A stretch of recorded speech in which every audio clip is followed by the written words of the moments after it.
Bagaimana nak suruh rasa nikmatnya dalam ibadah solat ni? Kita kena jadi pada diri kita ni khusyuk dalam kita solat. Kalau kita tak solat dalam keadaan khusyuk, maka kita akan jadi tak rasa nikmat, kita akan jadi rasa sama saja. Sebagaimana kita kan kadang-kadang kita tengok orang hirup sup, misal contohnya, ada orang yang hirup sup, dia hirup sehirup-hirupnya, maknanya dia tak terasa apa-apa. Orang tanya sedap, entahlah, bolehlah, dia sebut demikian. Ada orang yang dia hirup sup, dia ambil tu, dia rasa, ui sedapnya, dia sebut. Ui sedapnya tu, kenapa? Dia merasai setiap rasa sup tadi. Dia rasa segala benda yang ada dalam sup. Kan ramai pula buat sup tengah hari ni, tak kena.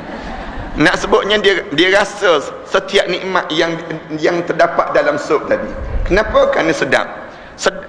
Waktu mana dia buat tu, ui sedap tu, dia sebut tu, kenapa? Dia khusyuk. Dia khusyuk dalam dia buat tu, dia rasa nikmat pada diri dia. Para hadirin sekalian, tengok orang yang kita buat contoh, orang yang menyanyi, misal contohnya. Orang yang menyanyi tu kadang-kadang dengan penuh perasaan, habis ni dengan mukanya, dengan kaki tangan dia pegang mic itu dengan penuh perasaan. Misal contohnya, dia perasaan pada tubuh badan dia tu, dia nampak cara dia. Ada orang yang kerah je dia ni, dia bercakap, dia menyanyi itu kerah je, tak ada rasa. Kenapa? Yang tadi penuh perasaan tadi dipanggil khusyuk. Demikian juga dengan kita, yang kerah tu, yang kerah tak khusyuk langsung, tak ada rasa pada diri dia. Demikianlah kita dalam ibadah. Dalam kita ibadah ni kena ada rasa nikmat, rasa bagaimana, rasa lazat dalam kita buat ibadah. Terutama apa dia? Ibadah solat. Ibadah solat ni kita kena kecapi, kena rasa nikmat. Yang kerana apa dia? Kerana apabila kamu boleh rasa khusyuk, kamu akan boleh menanggung segala masalah-masalah yang kamu hadapi dalam hidup kamu. Kalau kamu tak khusyuk, kamu tak akan mampu untuk menanggung masalah-masalah dalam hidup. Orang yang tak khusyuk, kesan apa dia? Dia tak mampu untuk dia nak menanggung ujian-ujian yang dilalui pada diri dia. Satu dalam hidup kita ni, kita baca dalam Al-Quran Karim, Allah Subhanahu Wa Taala sebut dalam Al-Quran Karim, wasta'inu bis sabri was salah wa innaha lakabiratun illa 'alal khashiin.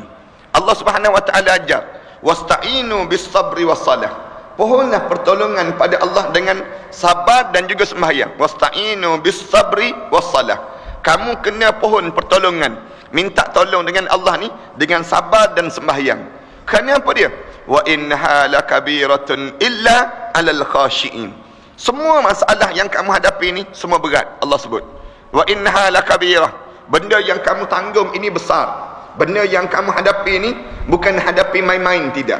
Setiap benda masalah dalam hidup kamu ada masalah dengan kekeluargaan, benda ni berat tak berat? Berat.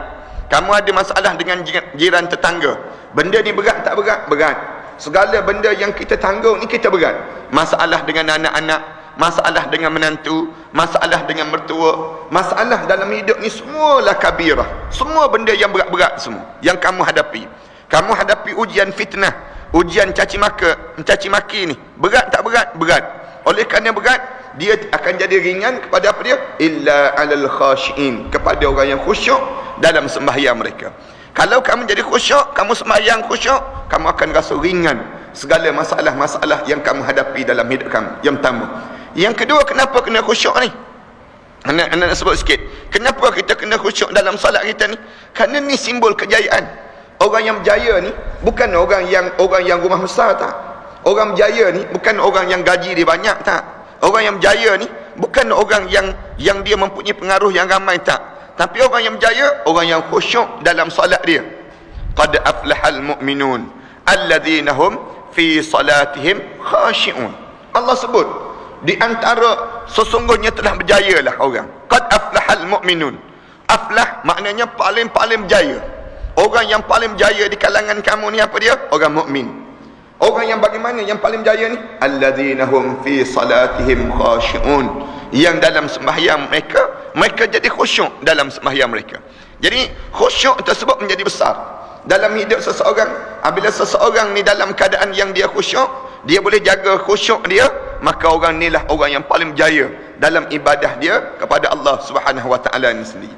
Ini gambaran bagaimana bernilainya yang disebut dengan khusyuk dalam ibadah kita.